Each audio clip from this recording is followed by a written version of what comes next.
Estamos online. Fernando está Sim. online. André está online. Vamos ver os demais colegas.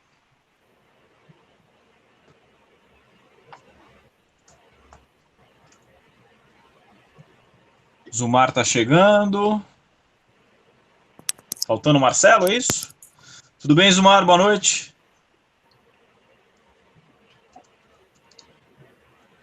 Boa noite, tá me ouvindo? Tô te ouvindo, Zumar. Ninguém, Tudo bem? ninguém te ouviu, Zumar. Ah, então perfeito. Melhor assim. Falta só o Marcelo, é isso? Só o Marcelo, acho.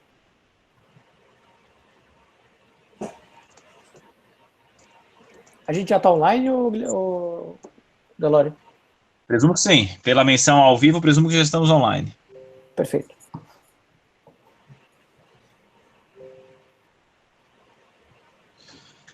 Bom, o Marcelo está tendo um probleminha para entrar. Como já estamos online, já temos colegas online, podemos começar? Sim. Perfeito. Então vamos lá. Pessoal, em primeiro lugar, boa noite a todos. Sempre o comecinho dá essa enrosco, mas aí, 2 minutos, tá no jogo, tá normal. Prazer muito grande estar aqui com vocês, nesse nosso debate, webinário, seminário, chamem vocês como quiserem. A gente tem participado um pouquinho mais de um mês desse projeto Tudo no Novo CPC, e a gente está muito contente com esse resultado e temos certeza que vocês que estão com a gente ao vivo agora ou posteriormente vão ver isso via YouTube, estão gostando do projeto também. A gente tem recebido uma série de comentários, dúvidas, sugestões de outros temas, que é muito bacana. Quando eu fiz o nosso vídeo a respeito da atipicidade dos meios executivos e estava no carro, bastante gente me criticou que eu não estava cumprindo as normas de trânsito, até isso a gente tem, não é verdade?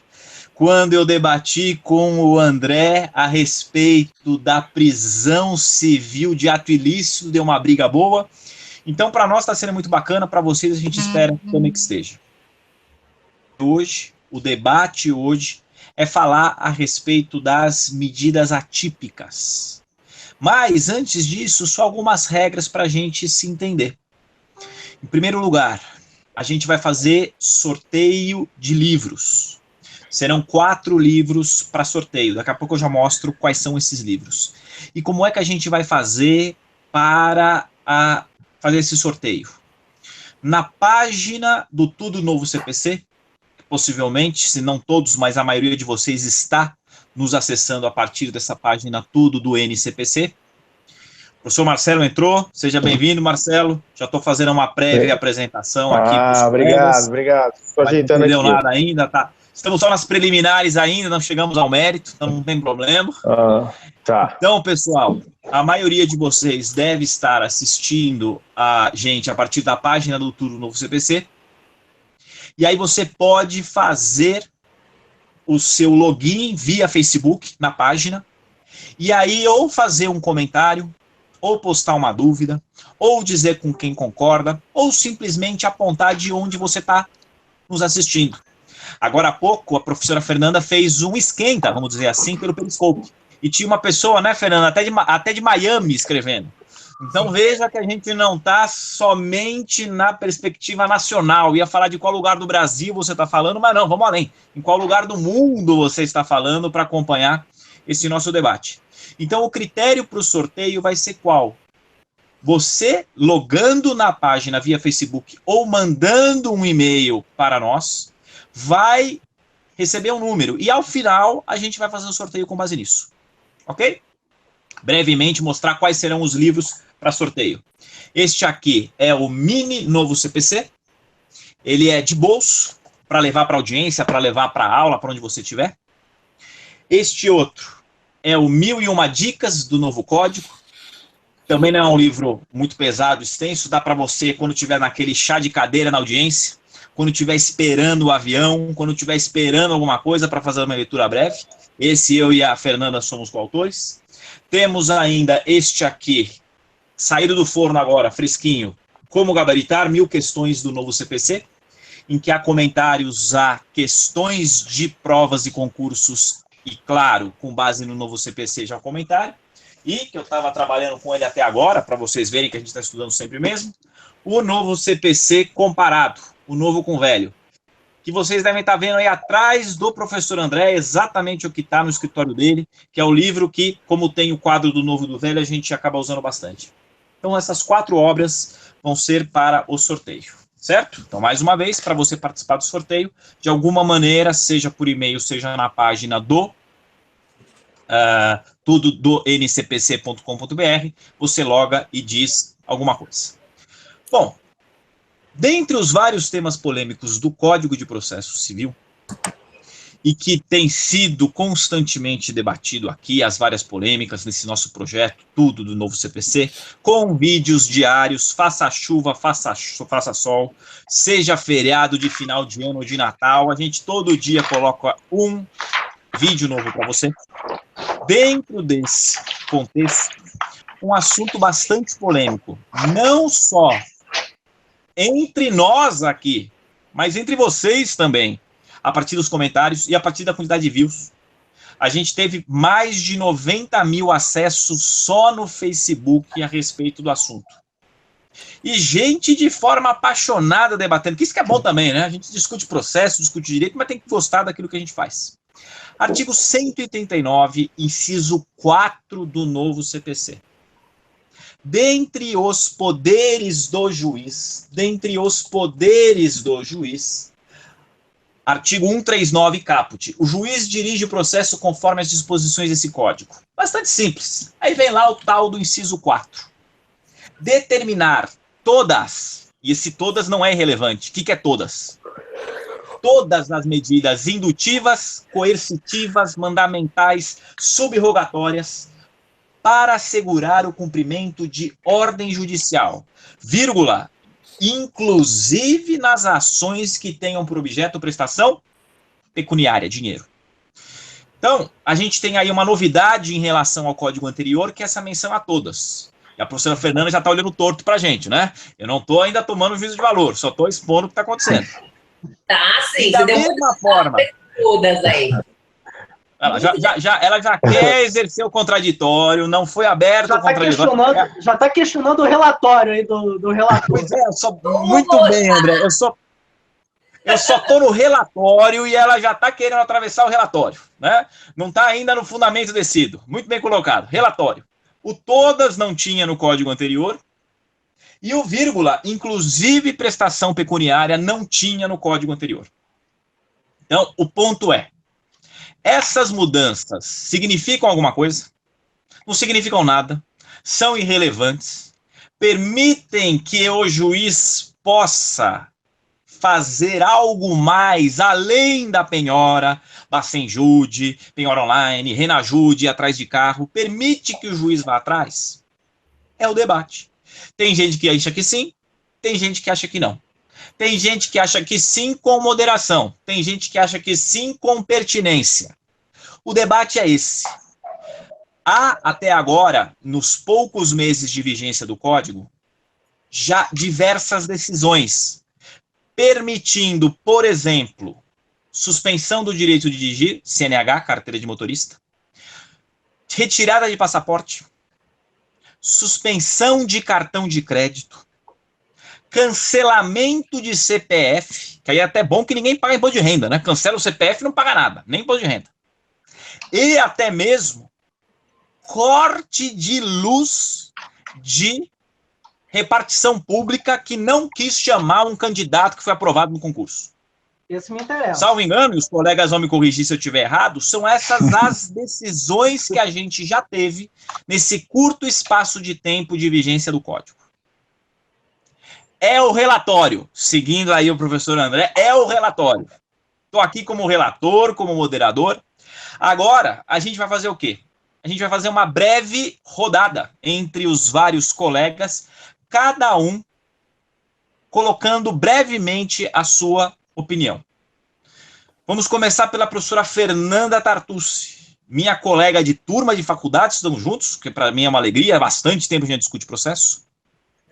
Coautora comigo de vários livros, uma das referências no país a respeito de mediação, mediadora e advogada de mão cheia, mestre e doutora em processo civil.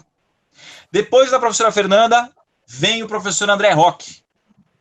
Já deu para perceber nesses breves minutos, e para quem assiste o vídeo, que é o nosso fanfarrão, é o nosso piadista, como bom carioca que é. Mestre e doutor pela UERJ, professor da UFRJ. Depois, que chegou atrasado, mas não foi por culpa dele, foi por questões técnicas, ele já estava a postos aí, o nosso colega capixaba, professor Marcelo Pacheco Machado, mestre e doutor em processo pela USP, advogado militante, professor, membro da OAB local, e que também tem uma visão própria e específica a respeito do tema.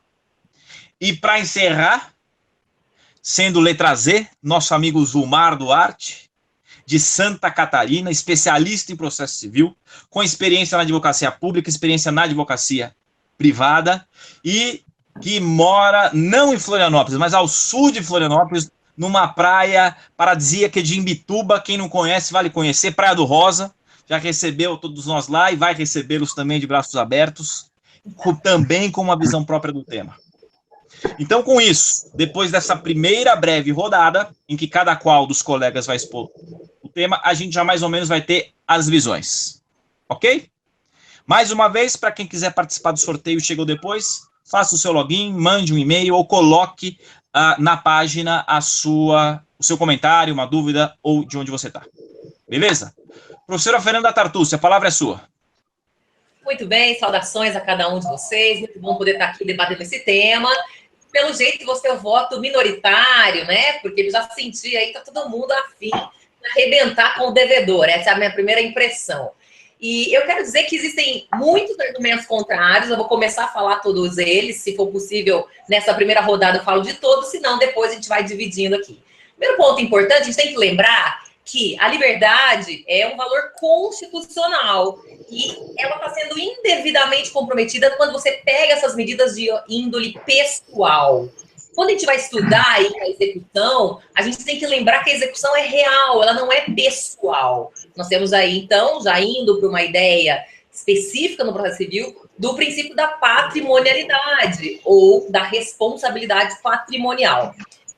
Entendo que esse tipo de previsão, a gente tem lá no código algumas previsões que reforçam essa patrimonialidade, o artigo 789, né? Aqui diz que o devedor responde com todos os seus bens para que haja aí efetivamente o cumprimento da obrigação. O 824, que vai falar também que a execução se realiza pela expropriação de bens do devedor.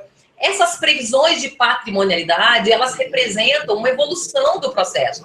A gente tem como exceção a coerção máxima via prisão, no caso dos alimentos. É tão importante a liberdade que a Constituição Federal limita a situação em que é realmente possível limitar a liberdade. Lembrando que o depositário infiel também tinha previsão de prisão e ela foi considerada incompatível com a Constituição. Então, a gente está falando aqui da liberdade, né, que é um valor muito caro ao ordenamento jurídico e às pessoas, né? É muito sofrido contar com uma limitação da liberdade por conta de uma dívida. Isso vai violar também alguns outros princípios. Então, além de eu ter uma violação ao princípio da liberdade, que é um valor constitucional, eu tenho a violação ao princípio da patrimonialidade ou da responsabilidade patrimonial. Terceiro, eu tenho uma violação do princípio da menor onerosidade. A gente sabe que um dos princípios do processo civil é o do menor sacrifício, um modo menos gravoso ao executado. Está lá no artigo 805 do CPC de 2015, ok? Outra coisa importante, quarto argumento, as medidas executivas não são feitas como punição para o devedor. Punição é um outro tipo de medida. Então, você não pode estar com raiva do devedor que não paga, então não vai poder viajar para o exterior porque não está pagando. Não. Para punir o devedor, a gente tem uma outra ordem de medidas, que são as medidas de atos atentatórios, unidade da justiça, enfim. Eu vou ter outro tipo de litigância de má-fé, outros mecanismos. Portanto, não dá para usar a execução como um instrumento de vingança. Lembrando, de novo, nós evoluímos com a humanização do processo para evitar as penas corporais. A gente tinha na lei das 12 tábuas cortar o devedor em tantos pedaços quanto fossem os credores. Já teve escravizar o devedor. Daqui a pouco vocês vão gostar da ideia, né, Delore? Dá uma escravizadinha aí por um... Ninguém está propondo isso, professora Fernanda. Daqui a pouco você vai lá, começa retendo aí o direito de ir e vir, onde que vai parar daqui a pouco? Então, eu quero lembrar que a ideia da execução não é ser punitiva, mas que vai justamente gerar uma satisfação não pessoal, moral, mas patrimonial. Bem? Sexto argumento, a gente tem aqui uma violação ao princípio da proporcionalidade. Né? Na verdade, é desproporcional a dívida limitar tanto o direito de dirigir uma pessoa nesse grau, no sentido de impedir que ela viaje ou que ela possa conduzir, né? E também, claro, usar aí seu cartão de crédito. Lembrando ainda que pode ser que o cartão de crédito seja pago com valores impenhoráveis, com o salário dela. Então, ainda vou violar outras previsões do sistema, tá? Quero também dizer que isso viola, então, a adequação, porque não tem nada a ver pagar uma dívida com dirigir. A gente tem que lembrar também que a adequação tem que ter uma correlação, né? A gente tem que ter uma correlação entre a medida e o que está sendo discutido, tá?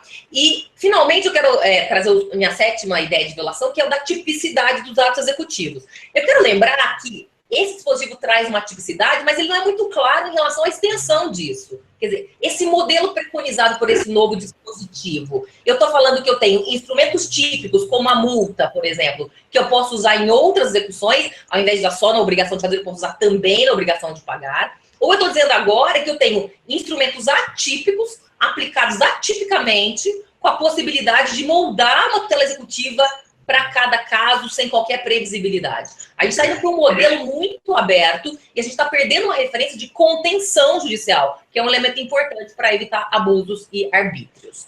Então, numa primeira rodada, esses são os meus 7 argumentos. Obrigada.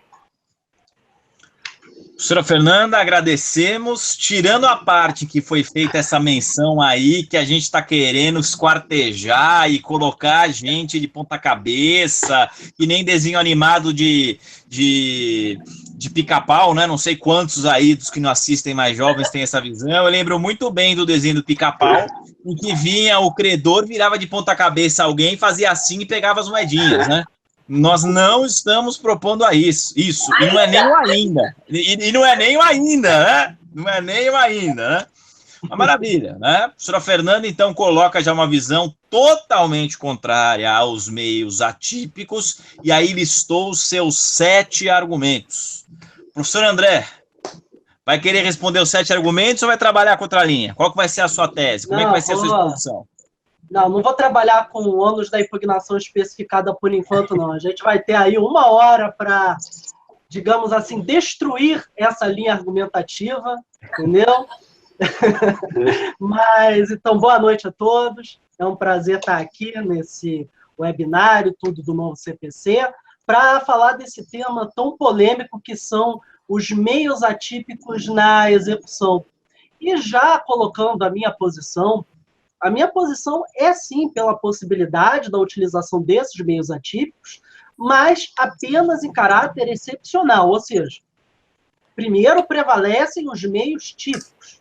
Os meios atípicos, eles só vão ser utilizados em caráter excepcional, dependendo do quê?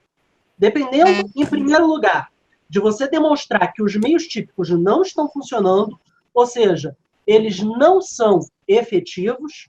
Em segundo lugar, vedação do excesso, ou seja, a gente dentre os meios atípicos, desde que, claro, eles tenham efetividade, a gente tem que buscar aquele que gere menor gravame possível ao executado.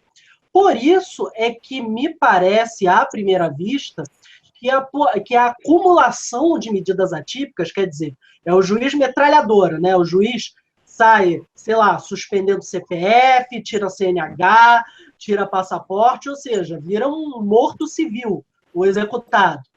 Isso me parece demasiado, me parece que tem que seguir uma gradação nesses meios atípicos, de uma medida menos enérgica até uma medida mais enérgica.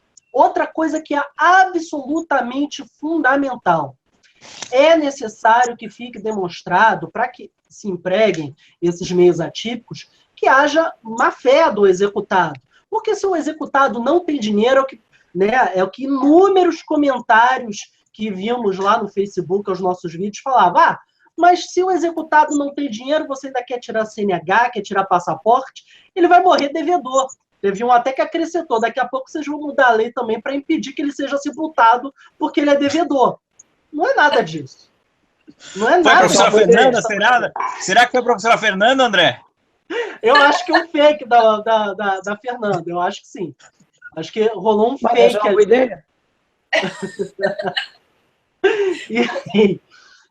Então, é preciso que se demonstre que o executado ele tem condições. Você vê que o executado ele tem um padrão de vida bem abastado, é aquele executado que mora no imóvel milionário, aquele executado que não é só que mora no imóvel milionário, que pode falar, mas é bem de família, mas que faz viagens, que gasta, mas que não se preocupa em satisfazer a execução. É para esse executado que a gente está olhando as medidas atípicas. E, claro, a gente também tem que sempre olhar essa questão da pertinência, né? Esse exemplo que foi falado, exemplo aberrante, o juiz mandou cortar a luz do órgão da administração pública porque ele não nomeava o candidato. Quer dizer, você pode criar um risco até de comprometimento de serviço público para a população porque o candidato aprovado no concurso público não foi nomeado. Isso, a meu ver, não é pertinente. Até tenho interesse nessa situação aí. Enfim, quem me acompanha sabe da minha batalha aí para ser nomeado para a UERJ. Se puderem cortar a luz do governador do Rio de Janeiro, será bastante interessante. Eu vou ver com bons olhos essa ideia. Mas, já tem dois preços para cortar a luz ainda. Mas, falando sério, essa é uma medida que não tem a menor pertinência. Então, assim, depois a gente, vamos dizer, rebate os argumentos da Fernanda. O primeiro que me chamou a atenção aqui é a liberdade é um direito fundamental. Eu não vou rebater todos agora, mas convenhamos, do meu ponto de vista, por exemplo, caçar a CNH, e eu não estou falando aqui, gente, que absurdo, o executado que é motorista de táxi. Calma, eu não estou falando desse executado. Esse executado que precisa dirigir para o seu sustento, ele não pode ter sua CNH caçada, não é esse o executado. Agora, o executado que só dirige no fim de semana para passear com a família, desculpe, mas não existe o direito fundamental a dirigir automóvel próprio. Existe o direito de ir e vir. O direito fundamental de ir e vir. Mas o direito fundamental de ir e vir não necessariamente é no seu veículo próprio. Então, não me parece que exista, que essa questão de direito fundamental possa ser tão alargada. Se tudo for direito fundamental, nada mais é direito fundamental. Essa é a questão. E a gente não pode esquecer que o exequente também tem um direito fundamental aí, que é o direito fundamental à tutela jurisdicional executiva de forma efetiva. Então, muita calma nessa hora, me parece. Então, colocando em síntese a minha posição, pela possibilidade excepcional dos meios atípicos, em caráter excepcional, repito, e desde que demonstrada a má-fé do executado. Então, se vocês apoiam essa posição, votem em mim aí para essa eleição. Muito obrigado. O professor André termina pedindo voto agora, virou aí a questão de ser voto, né? Mas vamos lá. Vamos lá. Então, exposto o relatório, estamos na fase de colheita de votos. Né? A professora Fernanda Tartucci, primeiro voto, ela votou de uma forma absolutamente contra. O professor André disse que a gente precisa ter cuidados, colocou algumas situações e apresentou umas ressalvas. Maravilha. Só algumas questões adicionais de aviso. Algumas pessoas estão falando aí pra gente via Facebook, etc. Vamos lá. Então, só fazendo um pequeno corte rapidinho, antes de passar a palavra para o professor Marcelo. A gente tem a possibilidade de se assistir a esse nosso webinário, tanto pela página do Tudo Novo CPC, ou a partir dos links que estão sendo colocados, que podem ir direto para o YouTube. Para quem quiser comentar e fazer a sua intervenção, por exemplo, perguntas bacanas já vieram, no sentido de só para execução ou também para cumprimento de sentença, a gente vai falar disso logo mais, a gente tem a possibilidade de se fazer isso via o próprio site Tudo do Novo CPC, logando no Facebook e fazendo o comentário abaixo.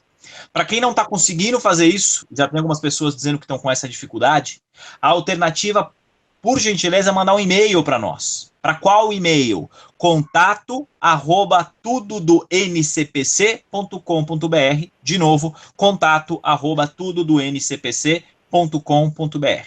Então, faça a sua intervenção, diga de onde você está para participar do sorteio dos livros por uma dessas formas, ou na própria página, ou via e-mail. Ok? Fecho o parênteses novamente. Professor Marcelo Machado, com a palavra, como o colega se posiciona a respeito? Está empatado em A1. Vai abrir uma terceira via? Vai se filiar a um dos votos que já foram colocados na mesa? Como é que vai ser isso? Tudo bem, Delore? Tudo bem, pessoal? Estou muito feliz de estar aqui com vocês também. Acho que esse tema é um tema que tem que ser analisado com bastante carinho, mas também analisado com bastante cuidado, porque eu queria, antes de tudo, dizer o que eu não vou dizer. E o que eu não vou dizer?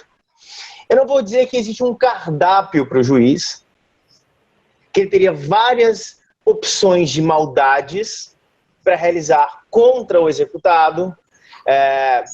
No caso, essa questão até do direito romano é polêmica, até no direito romano. Os estudiosos do direito romano falam se de fato existia ou não nesse concurso de débito, se eu podia esquartejar o corpo do devedor ou não. Inclusive, lembro muito do professor José Rosério Cruz de Pucci, lá nas Arcadas do São Francisco, falando sobre essa polêmica no âmbito do direito romano. E, de fato, a função civilizatória trazida pelo princípio da dignidade da pessoa humana e pelo desenvolvimento no processo de execução da responsabilidade patrimonial. Portanto, eu vou dizer e eu não vou negar essas premissas. Acredito que o modo de ser do processo, e veja, o processo é um reflexo do desenvolvimento do Estado democrático de direito. E o devido processo legal é chave para se compreender o nosso atual estado civilizatório. Portanto, eu não posso, e eu não tenho autorização na Constituição, para conceder ao juiz um cardápio de maldades para que ele eleja aquela que ele bem entender e possa imputar em face do executado. As obrigações, de fato, devem ser respondidas com base no patrimônio constituído pelo devedor. Não tem nenhuma dúvida em relação a isso. Eu não tenho dúvida também, agora começando a dizer sobre o que eu vou dizer, que o que o 139 faz, a priori, é conceder uma certa fungibilidade às técnicas executivas. Quando eu falava, por exemplo, das astrentes, a possibilidade de combinação de multa, né? A execução direta ou a execução indireta mediante medidas coercitivas, eu pensava muito nas medidas coercitivas para a obrigação de entregar coisa, a obrigação de fazer, a obrigação de não fazer. Eu não pensava muito nessas medidas coercitivas para a obrigação de pagar quantia.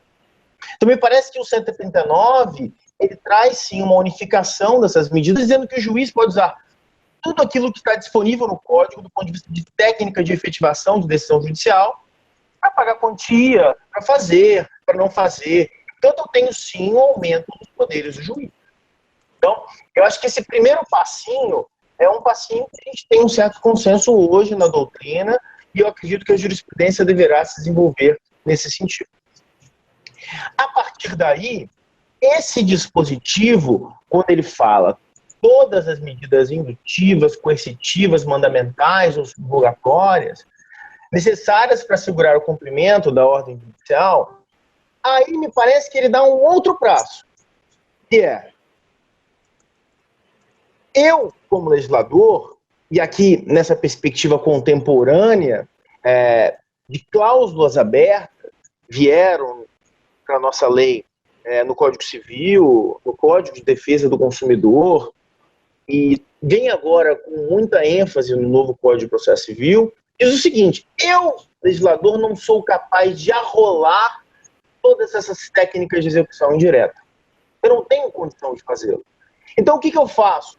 Eu estabeleço um conceito jurídico indeterminado, que vai ter que ser compreendido necessariamente à luz da Constituição, e que vai permitir o juiz fazer mais do que aquilo que está especificamente designado no Código. Porque, não tenho dúvida, a limitação à criatividade do juiz está na Constituição. Então, o problema para mim não é dizer a priori que é possível a utilização de técnicas. O problema é quais técnicas e em quais circunstâncias. E aí, o que eu não disse serve muito para explicar essa situação. Com certeza, não é em qualquer circunstância que eu vou poder usar essa minha criatividade.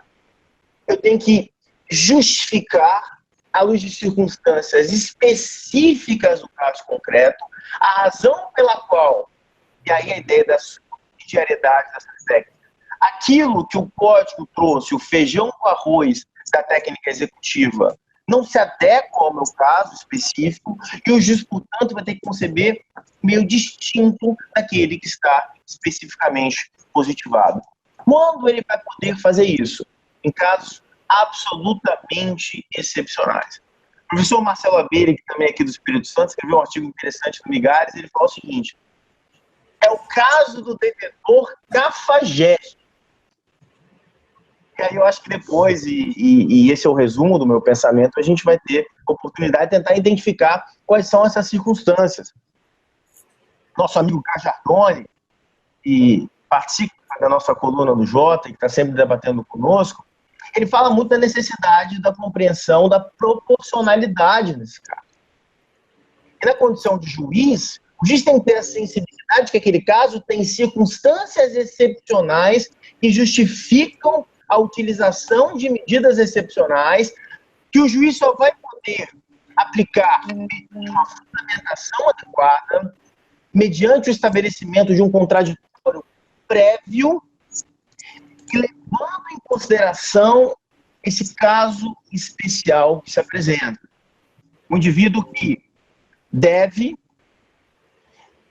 se vale de um monte de laranja, um indivíduo que, a despeito disso, tem uma vida, uma condição social que é completamente incompatível com a sua declaração de imposto de renda, com aquele patrimônio que está no seu nome, um indivíduo que comete fraudes reiteradas para se evadir das técnicas executivas, um indivíduo que faz com que a responsabilidade patrimonial tradicional do Código não funcione contra ele em função das suas fraudes, e no caso dessas fraudes estarem muito bem documentadas, leia-se, né?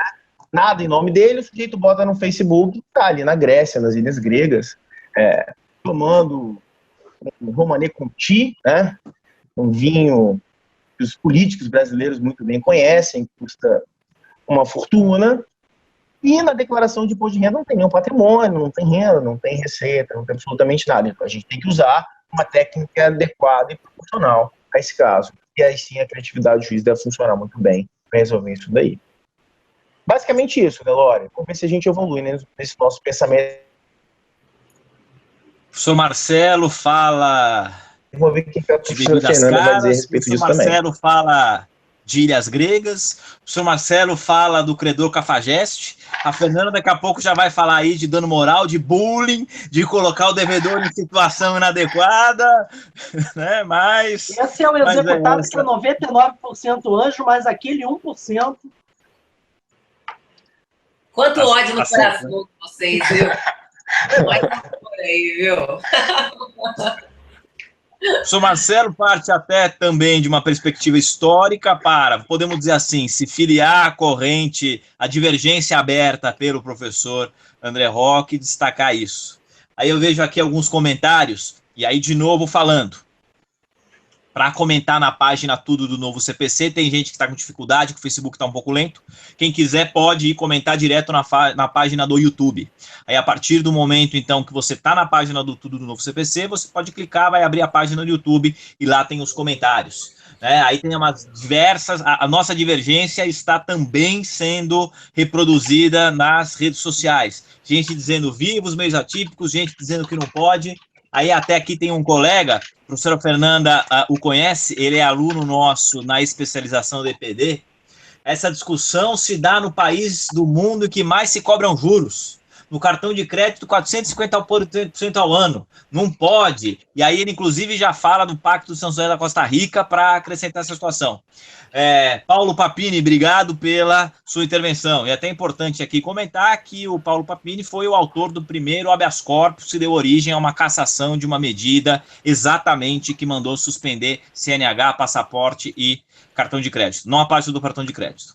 Mas, para encerrar essa primeira rodada, e o tempo está voando, já tem muito tempo de debate nosso, vamos passar a palavra para o professor Zumar, que tá, não sei como está quieto, né, que nos nossos debates o professor Zumar sempre é bastante interessado para falar, mas ele está seguindo aí, então, aguardando um momento próprio para isso. Professor Zumar, a palavra é sua, por favor, suas intervenções.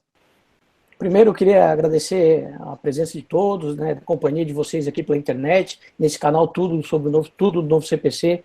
Tem sido um prazer, principalmente para mim, mas para todos os envolvidos, a gente poder debater processo civil com tanta intensidade através desse veículo. Também queria agradecer e também, dizer assim, da minha felicidade de estar aqui com os companheiros, com o André, com a Fernanda, com o Marcelo, com o Delori, nesse debate aberto sobre um assunto que tem sido tão candente na discussão do Código, que é o 139. E mais ainda, como o professor Marcelo também chamou atenção na fala dele, também trazer ao debate, né, o nosso grande amigo, Fernando Gajardoni, que, pelo menos na minha visão, foi o primeiro artigo que destacou esse artigo 139, quando ele foi lá e escreveu no Jota sobre essa revolução silenciosa. E, de fato, essa revolução silenciosa operada pelo 139, no que estabeleceu essa atipicidade dos meios delictivos, ela deixou o silêncio e agora gera um ruído gigantesco, tanto na doutrina quanto na jurisprudência, né? Se um dos artigos que a gente pode dizer assim, que mais pegou, ou pelo menos aquele que está mais queimando hoje na aplicação do Código, tem sido esse artigo 139, inciso 4. E aí acho que a gente, quando vai discutir isso aí, obviamente, eu vou me alinhar aos vencedores, porque eu já tenho uma visão diferente da professora Porque Fernanda. nós somos melhores, nós temos os melhores argumentos. Ponto. Pode ser até pelos melhores argumentos, mas por algumas razões. Eu respeito todas as garantias constitucionais que a professora Fernanda chamou a atenção, acho que todas elas são absolutamente relevantes, mas eu acho que uma primeira visão que a gente tem que ter nesse tema é que não existe direito absoluto, né? O direito à liberdade não é absoluto, o direito à vida não é absoluto, o direito ao acesso à justiça não é absoluto. Os direitos fundamentais, todos eles são confluentes, eles se dimensionam, eles aumentam, eles diminuem de acordo com o contrato recíproco entre eles. Então, o mesmo direito fundamental que o devedor tem à liberdade, o credor também ao acesso à justiça efetiva e em ver, eventualmente, aquela dívida que foi contraída ser adimplida. Isso não quer dizer que toda dívida, e já digo isso de antemão, pode levar a medidas tão invasivas que, inclusive, afetam a liberdade do devedor. Não é isso que a gente diz. Quando a gente fala de medidas atípicas, quando a gente fala do artigo 139, ninguém está pensando em prender o devedor ou colocar de ponta cabeça, como esse fato por colocar ponta cabeça, acho que já era consenso no direito romano. Mas ninguém está pensando isso. Tanto é que não existem direitos absolutos, que a mesma Constituição que garante esse direito à liberdade vai estabelecer lá que a prisão do devedor por alimentos, o devedor por alimentos pode ser objeto de prisão, pode ser objeto de restrição à liberdade. Então, eu acho que a gente trabalhar com essas visões de tudo ou nada, numa dinâmica dessa, ela sempre envolve mais paixões do que propriamente uma aplicação conjugada e adequada do ordenamento jurídico. Existem garantias constitucionais que tanto protegem o devedor, como também existem garantias constitucionais que protegem o devedor. E mais ainda, vão existir garantias constitucionais que vão operacionalizar e vão balizar a aplicação dessa regra do 139 contra o devedor. Então, dito isso, trabalhando agora propriamente sobre o 139, eu não verifico nele, na visão que ele está, como ele está descrito no Código, uma inconstitucionalidade imediata do dispositivo em abstrato. Essa é uma visão que esse é um primeiro passo que a gente tem que superar. Ou a gente tem o artigo 139, no que estabeleceu a atipicidade dos meios executivos como inconstitucional, ou ele é constitucional. Na minha visão, ele é constitucional, não existe nenhuma norma, nenhuma disposição constitucional que ele afronte diretamente. Agora, de fato, a aplicação dele, em determinados casos concretos, pode levar a algumas inconstitucionalidades. Então, logo, o 139, inciso 4, ele não pode ser simplesmente afastado sob um argumento, minha visão, de constitucionalidade. Não sendo assim, a gente vai ter que verificar como é que ele se operacionaliza na prática. E aí, como já foi mencionado aqui, o fato é que a execução, ela sempre teve a responsabilidade patrimonial como a primeira premissa na sua satisfação. A responsabilidade patrimonial é, sim, uma conquista, do momento que a gente vive. Obviamente, a gente teve uma evolução do ordenamento jurídico em que se estabeleceu o patrimônio como o primeiro objeto de ataque dessas dívidas. Todo devedor e todo credor, quando estabelecem contratos ou quando contraem obrigações, eles já sabem que o limite da responsabilidade, a forma como ele vai obter o valor dessas obrigações é através do patrimônio do devedor. Então, essa premissa de que o primeiro foco da medida executiva é o patrimônio do devedor, isso é inarredável. Não se diz isso quando se busca a aplicação do artigo 139, inciso 4, para as execuções de quantia certa. Obviamente, primeiro a gente tem o patrimônio do devedor como atesta daquilo que vai eventualmente ser buscado. Agora, surge a questão de que quando esse patrimônio ele é maquiado, quando a gente tem aquele devedor cafajeste, como fala o professor Marcelo Guerra, ou mais ainda, aquele devedor, o devedor rei do camarote, né? Aquele devedor que sensualiza nas redes sociais com dinheiro.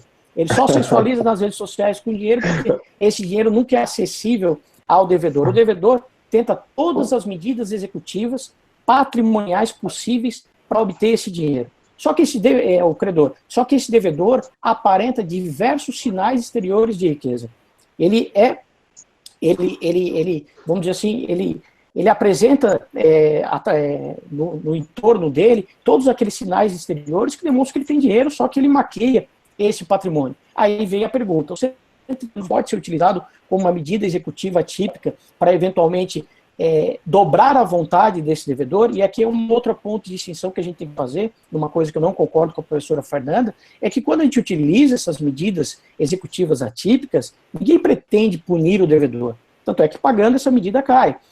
Não se pretende sancionar o devedor. Obviamente, ela sempre vai ter um conteúdo sancionatório indireto, mas o que se visa aqui é dobrar a vontade do devedor. E eu até acho engraçado que a gente tem toda uma dificuldade em trabalhar com essa possibilidade de dobrar a vontade do devedor na execução por quantia certa, mas esse mesmo receio não se tem lá na execução por obrigação de fazer ou na execução para entregar a coisa certa. Lá também existem diversas medidas executivas típicas, absolutamente invasivas, busca apreensão, desfazimento, e às vezes a gente não tem esse cuidado todo em eventualmente ofender algum direito fundamental do devedor.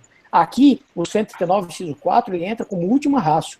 Ele entra como a última possibilidade que o juiz tem frente a um determinado processo, frente a uma situação inconcreta, de tentar satisfazer aquele crédito, porque ele verifica que aquele devedor tem condições financeiras para realizar aquele pagamento do crédito, mas ele direciona todos os recursos de forma a satisfazer aos seus próprios desejos e não cumprir as suas obrigações. E aqui entra a palavra-chave entre como os princípios constitucionais são fluidos, porque a proporcionalidade foi tanto utilizada pela professora Fernanda para negar a aplicação do 139, como também foi utilizada pelo André e pelo Marcelo para justificar a aplicação do artigo 139, e eu acho que ela é a chave mesmo no dimensionamento dessa medida típica, tendo visto que aqui a gente tem um conceito jurídico aberto. O juiz, ao poder aplicar essa medida típica, ele vai ter que passar por todos aqueles postulados da proporcionalidade. Ele vai ter que verificar que essa medida é necessária, ou seja, é a última ratio, ou seja, ele verifica que ali há o devedor rei do camarote, há aquele cara que sensualiza com dinheiro, há aquele cara que tem sinais exteriores de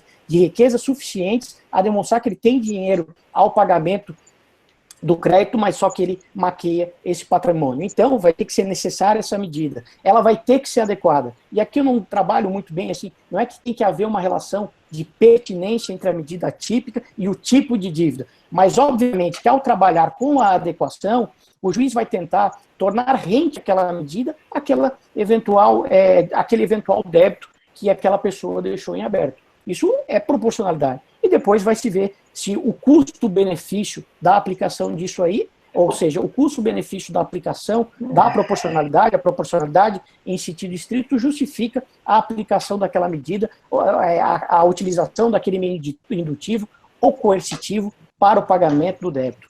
Vejam, ninguém aqui pretende transformar o devedor ou espoliar o devedor em praça pública. Agora, não mais dá para se admitir, no presente momento, que o devedor com patrimônio, o devedor que tem sinais exteriores de riqueza, o devedor que para todo mundo tem dinheiro, ele consiga se permanecer alijado, ele consiga afastar qualquer influência sobre o seu patrimônio, inclusive sobre a sua pessoa, para o pagamento de algum crédito. Isso não quer dizer, e eu só quero fazer essa advertência final, que todas essas decisões que têm saído aí sobre a aplicação das medidas do 139 sejam corretas. Não, eventualmente, em alguns desses casos, a gente tem excessos e, às vezes, até a utilização dessa medida como a primeira forma.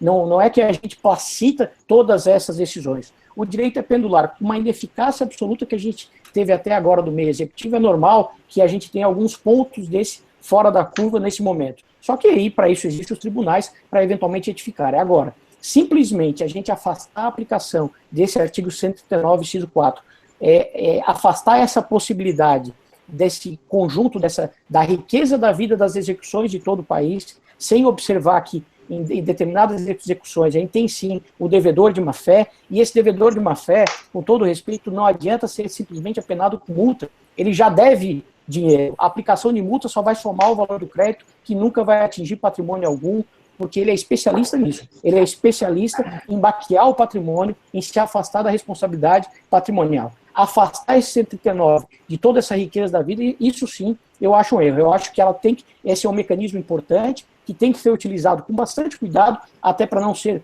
posteriormente desvalorizado ou afastado, mas merece sim ser aplicado naqueles casos concretos em que ele se verifique como necessário, sempre quando a proporcionalidade assim justificar. Bom, Delori, mais ou menos isso era o que eu queria falar. Eu só não tinha falado antes e não tinha interrompido, porque eu tinha sido doutrinado aqui pelo senhor de que a gente deveria observar uma certa metodologia e eu acabei observando ela. Tá justificando então o porquê do silêncio, não foi verdade? Sim, sim. Bom, gente, eu acho que os argumentos estão muito bem colocados, estão muito bem postos. A questão é não vai falar nada? Calma. A gente teve aí ainda que com pontos distintos, uma convergência na manifestação de André, Marcelo e Zumar, e a Fernanda, que foi com tanta sede ao poste, tão incisiva, com seus 7 argumentos e tudo mais, pelo menos aqui ela não teve tanta repercussão. Mas no YouTube, no Face, tem muita gente concordando. Infelizmente, o nosso horário, como era de se esperar, ele já está avançado. Não vai dar para fazer uma ampla segunda rodada em relação àquilo que a gente inicialmente havia imaginado. Então, com base nas perguntas que chegaram aqui, e eu estou fazendo uma breve compilação, infelizmente não vai dar para fazer tudo, a gente pode até pensar numa próxima de fazer outros vídeos com isso, mas enfim, isso depois a gente encaminha. Eu vou então fazer aqui algumas perguntas com base naquilo que os nossos espectadores apontaram. Uma primeira pergunta: execução também é possível esses meios atípicos, ou seja, título executivo extrajudicial, ou somente no caso de cumprimento de sentença, quando se fala em ordem judicial? Quem gostaria de se manifestar? Vamos fazer ping-pong mesmo. Quem gostaria de responder essa pergunta? Eu posso manifestar. Silêncio? Então. Por favor, Zumar, vamos lá. Então, sim, é possível tanto no cumprimento de sentença quanto na execução de título executivo extrajudicial. Obviamente que a implementação dele no título executivo extrajudicial demanda mais cuidado ainda, né, porque a gente não tem ainda toda a cognição completa sobre aquele título executivo judicial. Mas vamos dizer, principalmente uma execução em que já tenha se, inclusive, apreciado os embargos ao devedor, em que já tenha se verificado a legitimidade daquele crédito e observado tudo aquilo que eu já falei antes, como última ratio, como última medida, observado, verificada a proporcionalidade, atestada a legitimidade do crédito, não há por que distinguir a aplicação do 139 por se tratar de cumprimento de sentença ou de, eventualmente, uma execução de título executivo extrajudicial. Minha tendência, posso falar? Minha tendência é discordar, eu acho que a interpretação tem que ser restritiva, justamente porque eu estou tocando aqui em interesses muito sensíveis, então preciso ter uma cognição amplíssima, contraditória realmente, bem amplo sobre tudo, e lembrando disso também, né, essa fungibilidade entre as medidas, ou seja, eu posso pegar as regras da obrigação de fazer e não fazer, agora, aplicar, por exemplo, alguém passou um cheque com a assinatura falsificada e o juiz já poder, eventualmente, numa dificuldade de citação, já implementar esse tipo de medida, eu acho realmente eu acho que tem que ser realmente interpretação restritiva. Não, mas isso eu concordo contigo, Fernanda. Eu não disse isso. O que eu estou dizendo é que, principalmente após o julgamento de embargo do devedor, verificada a legitimidade do crédito, como última ratio, é possível implementar a medida. Agora, eu não acho que é possível dizer o seguinte: o 139, inciso 4, não se aplica em nenhuma hipótese uma execução de título executivo extrajudicial. Isso aqui não é possível, na minha visão, obviamente. Na minha visão, eu tendo a concordar com o Zumar. A Fernanda perdeu no pedido principal, está tentando colar o subsidiário, né, limitando ao cumprimento de sentença. Acho, inclusive, que assim, a gente está correndo risco aqui nesse webinário de sermos processados pela Lei Maria da Penha, porque, enfim, a Fernanda está apanhando ao longo de todo o evento, mas passando ao mérito, Eu sinto que vocês estão completamente errados e eu não estou sendo nada acreditida. Fazer o quê? Nem sempre as pessoas têm razão, né? Não, agora passando ao mérito. De fato, o juiz ele tem que ser mais cauteloso na execução de título extrajudicial. Agora, se nós podemos adotar, e eu repito, se nós podemos adotar medidas atípicas em obrigações de fazer, de não fazer, até a título de tutela provisória, por que nós não podemos adotar como última ratio, claro, em situações de extrema cautela e principalmente após o julgamento dos embargos do executado na execução de título extrajudicial. Não me parece haver nenhum impedimento quanto a isso, e até, enfim, se a gente utilizar, não é o melhor argumento do mundo, mas se a gente utilizar o argumento topológico, o artigo 139 está na parte geral do novo CPC, o que é mais uma evidência de que se aplica tanto ao cumprimento de sentença quanto ao processo de execução fundado em título extrajudicial, com as devidas cautelas. E o tempo, de novo, era para ser bate-bola, mas a gente não consegue fazer um negócio rápido, né? Mas vamos lá, para a última, e essa daí eu já pergunto exatamente para o professor André e depois com um comentário do professor Marcelo. Um colega aqui, são tantas perguntas que infelizmente não estou conseguindo pegar o nome, desculpa gente, não estou conseguindo acompanhar e fixar. A pergunta é, dá para usar medidas atípicas contra o Estado? O professor André já destacou um pouco a respeito disso, né, questão de concurso, não concurso, já queria cortar a luz de alguém aí no Rio de Janeiro. Mas vamos lá, né, deixando de lado esse aspecto pessoal, personalíssimo. Professor André, medidas atípicas contra o Estado, eu poderia falar de medidas atípicas também contra o Estado no processo de execução, fora da execução, no teu exemplo, na possibilidade de tutela provisória, qual que é a sua visão contra a tipicidade contra o Estado? Então, em relação ao Estado, a questão é um pouco mais delicada. Por quê? Porque temos exigência constitucional do precatório. Então, me parece que temos aí uma situação um pouco delicada, que é, eventualmente, até uma incompatibilidade com a Constituição. É claro que a gente não pode afastar peremptoriamente o uso de meios atípicos, inclusive contra o Estado. E eu dou um exemplo de situação em que a jurisprudência tem dispensado o uso, o pagamento por meio de precatório, que é, por exemplo, o bloqueio de verbas públicas destinada, por exemplo, ao fornecimento de medicamento. Em situações excepcionalíssimas, por razões humanitárias, a jurisprudência ela considera que não há a exigência do precatório, principalmente quando a gente está relacionado a obrigações de fazer ou não fazer em paralelo, por exemplo, fornecer medicamentos. Nessa situação, não me parece que haja um impedimento absoluto aos meios atípicos executivos contra o Estado. Agora, na maioria dos casos onde a gente vai ter uma tutela condenatória, ou seja, obrigação de pagar quantia certa, estou falando aqui obrigação de pagar quantia certa, a gente vai ter, tanto na execução, no cumprimento de sentença, a necessidade de expedição do precatório, me parece que temos um complicador aí bastante significativo. Então, acho que é um obstáculo grande à generalidade dos casos nos meios atípicos de execução contra a Fazenda Pública. Olha, Marcelo, quer se manifestar? Eu concordo, mas eu queria fazer algumas observações de ordem metodológica. Pelo menos tem a ver com o modo que eu penso sobre esse tema. O que significa quando eu estou dizendo que nós temos que aplicar a proporcionalidade? Nós vamos ponderar valores que estão em colisão. O professor Zumar falou uma coisa aí muito importante. A dignidade da pessoa humana está de um lado, mas a tutela executiva efetiva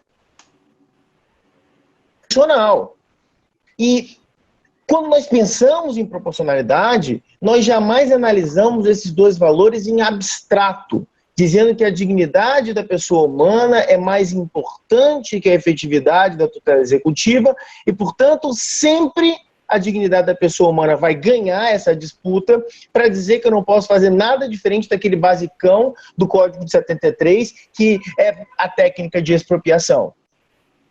Eu tenho que olhar o caso concreto, as circunstâncias específicas do caso concreto. Então, para responder essa pergunta, eu tenho que perguntar de volta. Qual medida atípica? E qual é a conduta da Fazenda Pública que justifica essa medida atípica? Porque eu tenho agentes públicos que, quando descumprem ordens judiciais, estão suscetíveis a uma coerção absurda.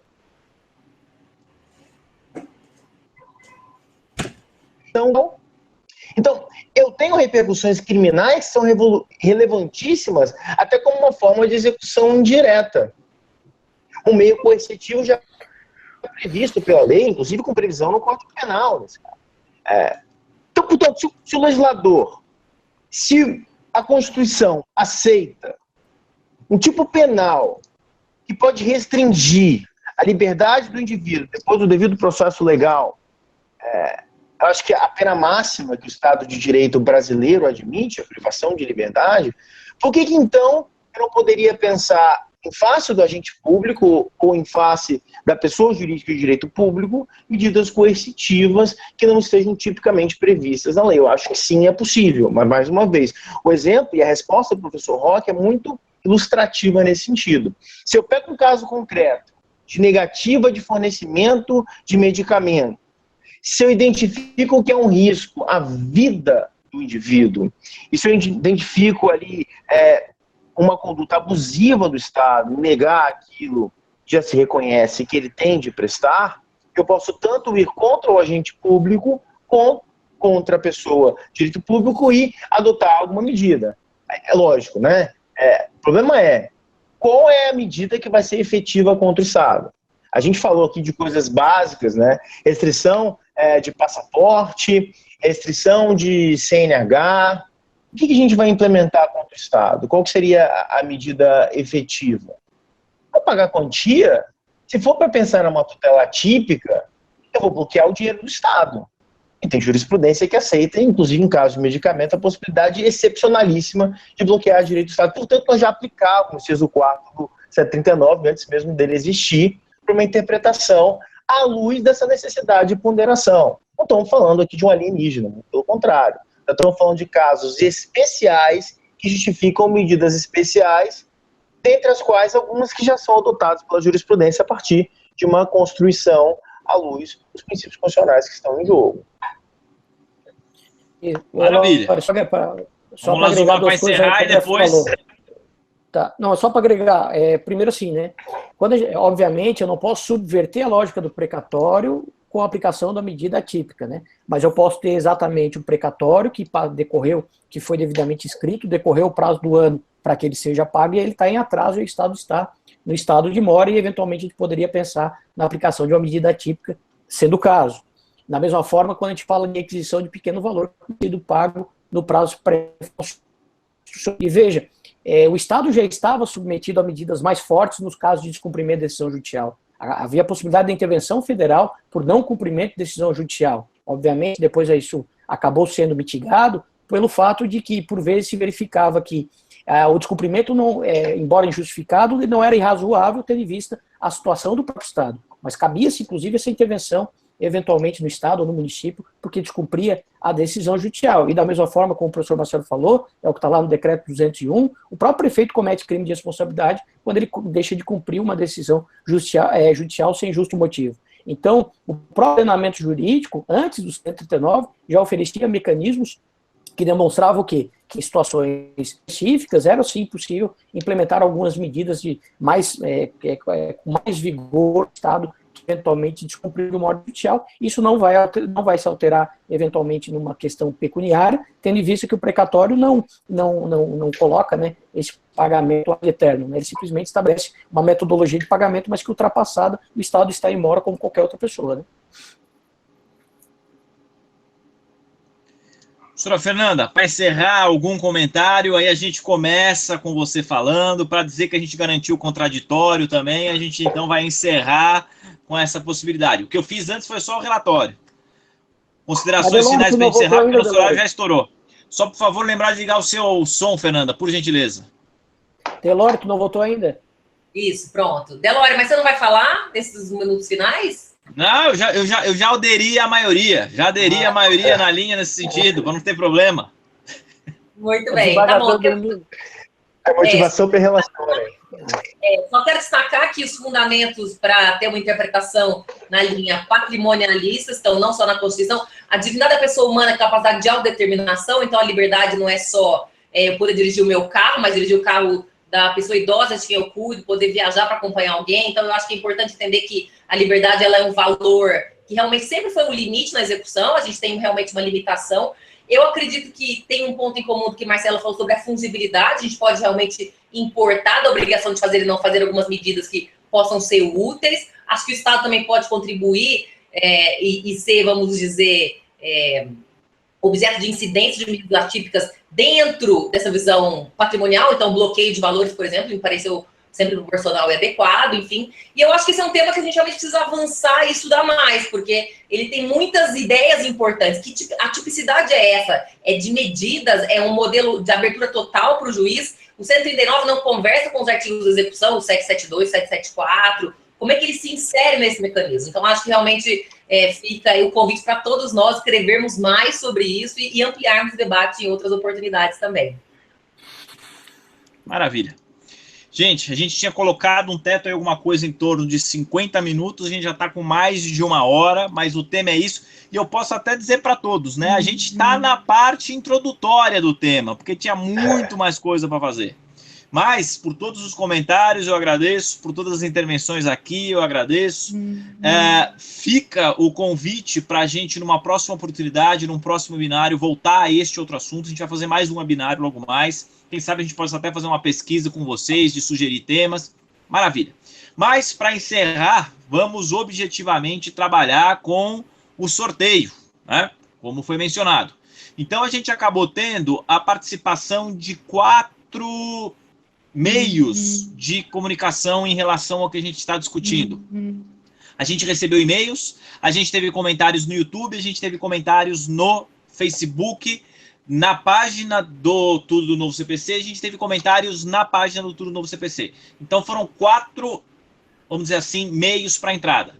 Então, professora Fernanda, dê um número para nós aí de 1 a 20, 1 a 30, 1 a 50, que cada um eu não sei o número exato, vamos trabalhar aí com essa base. Então, de 1 a 30, vamos lá. Um número. Um número, 27. 27. Então, eu vou pegar aqui, a transparência em relação ao sistema que a gente está fazendo. Vou pegar aqui dentro os nossos comentários o de número 27 e ele vai ser um dos sorteados. Então, vamos lá. A gente teve aqui nessa página específica. Eu estou falando dentro aqui do acesso. Só fazendo a conta, beleza. Cheguei no... Opa, sumiu. Cheguei no número aqui da nossa colega... Peraí. Tá olhando por quê? Fechou a página, maravilha. Faz ao vivo, tem essas coisas, né? Ana Paula Oliveira Costa, estagiária do MP do Paraná. Ana Paula, então, como foi a professora Fernanda que falou, este aqui fica o livro para você, o 1001 Dicas. Perfeito? Ana Paula, por favor, via inbox ou via e-mail, entra com a gente, em contato com a gente, passa isso. Professor André, dê um número para a gente. De quanto a quanto? Vai até 50. 47. Ele só faz mais difícil, né? Podia ser uma coisa, mas também vai de baixo para cima, tá ótimo, tá resolvido. Vamos lá, a gente tem o Cleverson Ferreira. Cleverson Ferreira, não tem aqui a sua cidade. Cleverson, mesma coisa, manda um inbox ou e-mail para a gente para conversar a respeito disso. Para o Cleverson, nós vamos com esta obra, o Novo CPC Comparado, que está exatamente, mais uma vez, atrás do professor André, fica para isso. Professor Zumar, vamos lá, um número. Que número? Que número? Até que número? Até 50 de novo. O artigo 5º para prestigiar os direitos fundamentais. Desculpa, não entendi. Mais alto, por favor. O 5 para prestigiar o artigo 5º dos direitos fundamentais. Então tá bom, maravilha. Senti uma provocação. Esse daqui aí. do pessoal do e-mail, estamos com... Pessoal por e-mail, Emília Ramos. Emília, ficou com este aqui, o novo CPC para concursos. E para encerrar, professor Marcelo, um número. Número 24.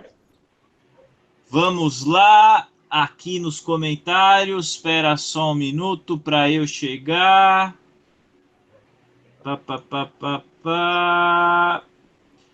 Victor Dorice, que ficou com o mini novo CPC. Maravilha! Todos, então, disseram números, os 4 foram sorteados. Agradeço a todos, mais uma vez, pela participação. Para quem não assistiu, muita gente falando isso. Quem não conseguiu assistir ao vivo tudo, isso depois vai estar disponível. A gente vai colocar o link no site Tudo do Novo CPC, divulgar no Face, e aí você consegue assistir de novo. O que eu acho que fica claro como síntese é: não tem conclusão. Não tem um ponto fechado. A jurisprudência é que vai definir isso. A gente está construindo a jurisprudência, a gente está definindo junto isso. E juntos nós vamos chegar lá. Vai prevalecer possivelmente, como aqui, talvez, nessa proporção. Poderíamos estar aqui compondo uma turma do STJ, que é composta por 5, né? Poderíamos estar no STJ, né, professora Fernanda? Poderíamos estar no STJ e teríamos aí uma votação por 4-1, que estava ótimo. Gente, palavras finais de cada um e aí eu encerro. Professora Fernanda. Caríssimos, muito obrigada. Foi um prazer, uma honra, uma satisfação ser voto vencido, voto minoritário, com pessoas tão gabaritadas, tão elegantes, até que não é tão sofrido assim. Mas quem sabe um dia vocês evoluem aí para uma posição mais humanista, mais libertária. Esse artigo 5º não é só para poder usar no sorteio, não, viu, Zumar? Também é para poder contemplar ali as garantias constitucionais. Obrigada. André. Então, pessoal, boa noite a todos. Foi um prazer aqui participar, também um prazer poder debater o tema aqui com meus colegas. E a gente está sempre evoluindo a respeito do tema, né? Ainda mais um tema tão controvertido quanto esse. Hoje o posicionamento aqui talvez tenha sido aí predominou a possibilidade da utilização em caráter excepcional dos meios atípicos. A jurisprudência vai por esse caminho? É cedo ainda para saber. E talvez seja cedo até para saber se essa é a posição definitiva de cada um de nós aqui. Então, vamos continuar aí com os debates, vamos continuar com as mensagens, vamos continuar com a troca de ideias. Um abraço e até a próxima. Professor Marcelo. Pessoal, foi muito legal estar aqui com vocês. Um grande prazer estar entre amigos e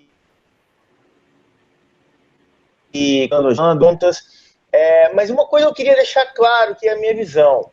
Eu acredito que eu concordo com a professora Fernanda em grande parte do que ela disse. Eu acho que o objeto da nossa divergência é um percentual talvez ínfimo de casos.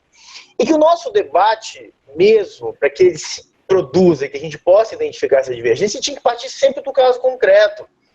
Porque, na minha perspectiva humanista, inclusive, eu acredito que, tratando-se de medicamentos contra plano de saúde, tratando-se de valor da vida do indivíduo, a jurisprudência hoje já é muito tranquila em admitir meios atípicos que obriguem o cumprimento das obrigações. E o que é esse dispositivo que nós estamos dizendo são que, nesses casos especiais, esses mecanismos são e deverão continuar sendo utilizados.